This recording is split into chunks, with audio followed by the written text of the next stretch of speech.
It's about being able to be fully present. So you both being fully present to feel, you intuitively work with your client. So trusting what you feel as they shift. So if you're telling them to do one thing, you can actually feel that, are they really going to do it? You can feel them, their energy lower slightly. Don't doubt what you feel, because most of the time they'll say, oh man, I kind of felt that, but maybe I didn't.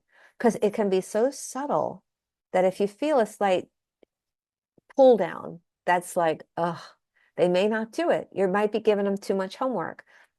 And then you can just respond, if I'm giving you too much homework, it's okay to say that.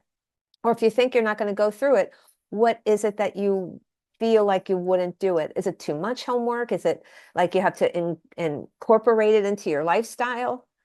So there's where you can actually talk, but you have to feel the shift. You have to be able to see how their eyes glaze over, or you see what I'm saying, getting at? It was the exact, that interaction with the hairdresser and her client, and the hairdresser missed the whole situation.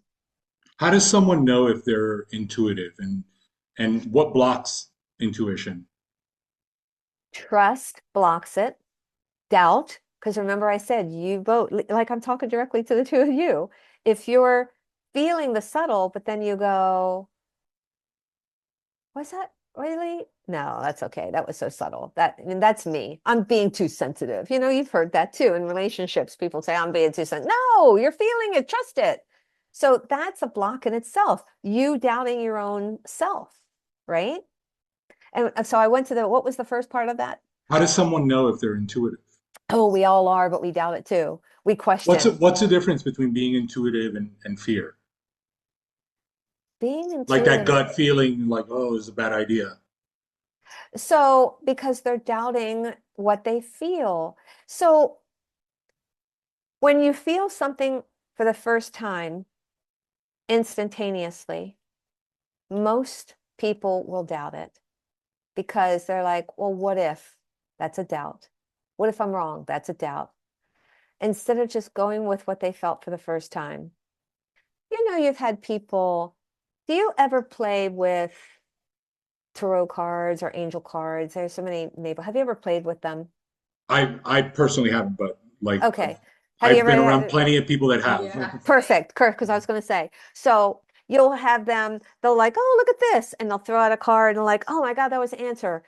Let me try it again. That was their answer. They wanted to try it again. Why? You don't need to do it. You got to trust the first It's one. like flipping the coin, right? Heads or tails. It's like, oh, let me try it again because That's we're getting right. it. And that's how you can get even better intuitively, is that you have to trust the first feeling. So when you're saying the difference between intuition and fear, intuition is that first feeling and taking action on it. Fear is, And nah, guessing it. creating a doubt, right? Second guessing it, right? That's the major. So between the two of you, even if it's subtle, you don't have to see the client's eyes roll. You can feel their energies eyes roll.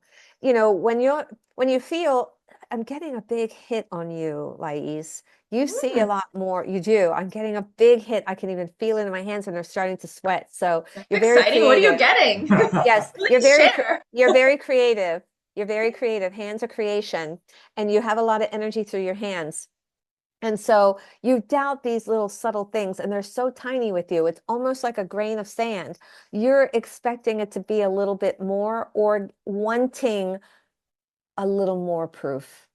Hmm. I want you to stop it. And Okay. those little grains of sand, I'm telling you, girl, you can change a lot in your business and in your personal life with your friends. You got a girlfriend that yeah, I'm picking this up. And here I am. This is how it is. So I want to help you change a little bit.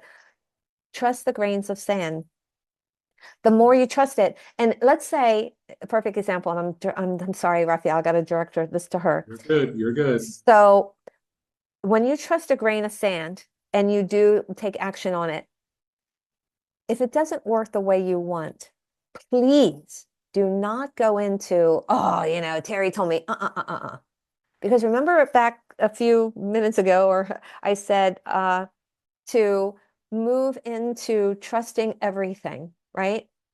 To trust everything, that no matter what, don't doubt it, because there's something in it for you. And for you to change this, because it's so subtle, these things that are so subtle, it's in it for you to begin to trust on such a deeper level that you have a deeper connection. I'm just going to use the word God, Mm-hmm. higher self source. You need that. But what you need is to trust more of the grains of sand versus asking for more clarity. You already have it, but you're just ignoring the grains of sand.